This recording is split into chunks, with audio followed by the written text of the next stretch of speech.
Estructuras, formas, figuras y modelos, todas ellas herramientas que han ayudado a nuestro cerebro a entender procesos biológicos importantes e incluso enfermedades. Bienvenidos amigos de ese bioquímico a un video más de divulgación.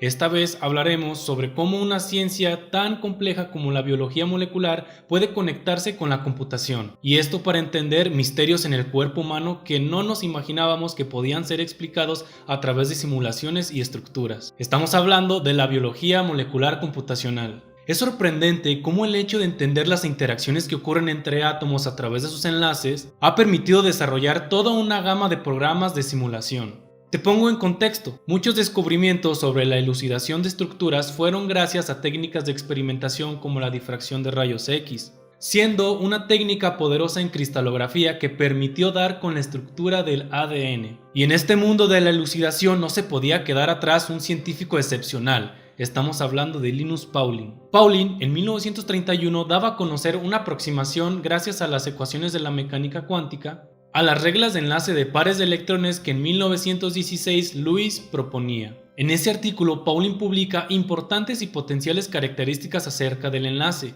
¿Qué características? Pues la longitud de un enlace formado por dos átomos, el ángulo de estos enlaces con respecto a otros, la rotación libre o carencia de estos a través de los mismos e incluso el número de arreglos, es decir, cómo están dispuestos en tercera dimensión. Tales fueron estos avances en modelado que cerca de 1951 Pauling y colaboradores propusieron la existencia de las hélices alfa y las láminas beta, características de la estructura secundaria de muchas proteínas, las cuales fueron confirmadas experimentalmente después. El estudio teórico de moléculas marcó el inicio del modelado de muchas estructuras que hoy en día conocemos en los libros de biología, de bioquímica o de genética. Y como era de esperarse, los avances que hay en la computación permiten dar una mejor resolución en los modelados, es decir, obtener propiedades que son importantes en procesos biológicos. Por ejemplo, conocer el estado de transición que envuelve a un complejo macromolecular en un proceso biológico. O también conocer con mucha resolución un complejo macromolecular como lo es los canales de iones o también el ribosoma. Podemos pensar en esto como un microscopio computacional. ¿Por qué? Porque nos permite ver a escala atómica las interacciones que hay en una molécula y sobre todo correlacionarla con una función matemática. Pero ¿cómo rayos pueden modelar todo esto? Verás, existe la ecuación de Schrödinger que permite explicar el comportamiento dinámico de una molécula, pero para moléculas muy grandes, pensando en una proteína, esto se vuelve un trabajo más complicado. ¿Por qué? Porque la ecuación es extremadamente difícil de resolver. Por lo tanto, se opta por usar la segunda ley de Newton y la mecánica clásica. Pero no se empieza obviamente desde cero. Pueden obtenerse estructuras a partir de un banco de datos, por ejemplo la PDB, es decir, la molécula en una disposición tridimensional utilizando coordenadas X, Y y Z. Recuerda, nada trabaja de manera individual, ni siquiera el cuerpo lo hace. Por lo tanto, ayudarse de técnicas experimentales o de espectroscopías de alta resolución como lo es la resonancia magnética nuclear, son útiles en estas simulaciones como punto de partida. Y te estarás preguntando, ¿entonces para qué simular si están todas estas metodologías experimentales? Y para estudiar partes específicas como los residuos terminales de algunas proteínas, esto no representa una conformación óptima. Sigamos en cómo se modela, pues para empezar se considera el átomo como la unidad básica del modelo y solamente existen interacciones interatómicas.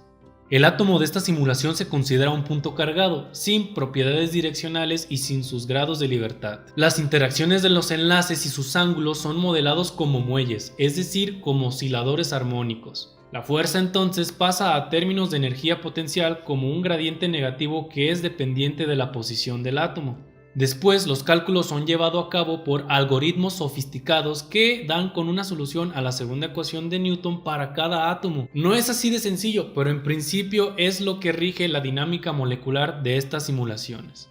Y con esta información se parte del estudio del comportamiento de una molécula conforme va pasando el tiempo, analizándola en una escala de picosegundos o nanosegundos. Y más concretamente, ¿para qué nos ha ayudado el tener simulaciones de moléculas? Primeramente en el diseño de fármacos. ¿Cómo? Pues dando una guía a través de la simulación para dar con un fármaco que es potencialmente efectivo. Al conocer las interacciones que éste tiene con la proteína, es mucho más fácil de desarrollarlo. También sirven para dar con una explicación estructural, por ejemplo, la enfermedad de la anemia falciforme. que es producto de la conformación que tiene la hemoglobina producto de una mutación. Esta mutación provoca que un residuo de ácido glutámico en la posición 6 sea reemplazado por una valina. ¿Qué consecuencias tiene esto? Pues verás. Bajo condiciones pobres de oxígeno, este residuo de valina que ha sido reemplazado en la cadena beta hace que se polimerice en un saco hidrófobo, formado por residuos de alalina, fenilalanina y de leucina. Y es por esto que el glóbulo rojo adopta esta forma de hoz característica de la anemia falciforme. ¿Y cómo es que la simulación ha ayudado a entender esta enfermedad? Pues como les dije anteriormente, la simulación guiada de fármacos e inhibidores puede ser una gran ventaja para tratar enfermedades, y la anemia falciforme es un caso que no se salva de esto. Con la simulación guiada se dio con un inhibidor, con el GBT440. Este inhibidor lo que hace es interaccionar mediante puentes de hidrógenos con una serina posicionada en el lugar 131 de una cadena alfa adyacente. La simulación permitió conocer las interacciones que esta proteína tiene con este tipo de inhibidores. Por lo tanto, se reduce y se previene la formación de hemoglobina mutada en condiciones de hipoxia. Siguiendo esta temática del modelado guiado de fármacos, otro ejemplo destacable es el desarrollo de un medicamento para tratar el virus de inmunodeficiencia humana, o mejor conocido como VIH. La estructura tridimensional de la proteasa del VIH fue resuelta en 1989. Y basado en esto se tomó como un buen ejemplo para desarrollar un medicamento que fue aprobado por la FDA para tratar el virus. Estamos hablando del saquinavir. Algo bastante fascinante también que nos permite conocer la simulación son las redes de interacción. ¿Qué quiere decir esto? Pues varios procesos biológicos envuelven una red macromolecular de interacciones. Por lo tanto, el origen de enfermedades está asociado a estas interacciones y no a moléculas individuales. Al tener la simulación de estas redes, podemos separarlas por componentes, simular una enfermedad que afecte a estas interacciones y conocer dónde es que falla más, por así decirlo, separar el componente y estudiarlo como anteriormente hemos visto para dar con un inhibidor o un fármaco potencial que permita dar una solución a la falla que está causando esta molécula individual en la red. Sin nada más que agregar, este es el futuro de la bioquímica, de la genética, de la biología, de la medicina, de la oncología, de todas las ciencias que estudien los misterios del cuerpo humano. Hasta pronto, nos vemos en otro video.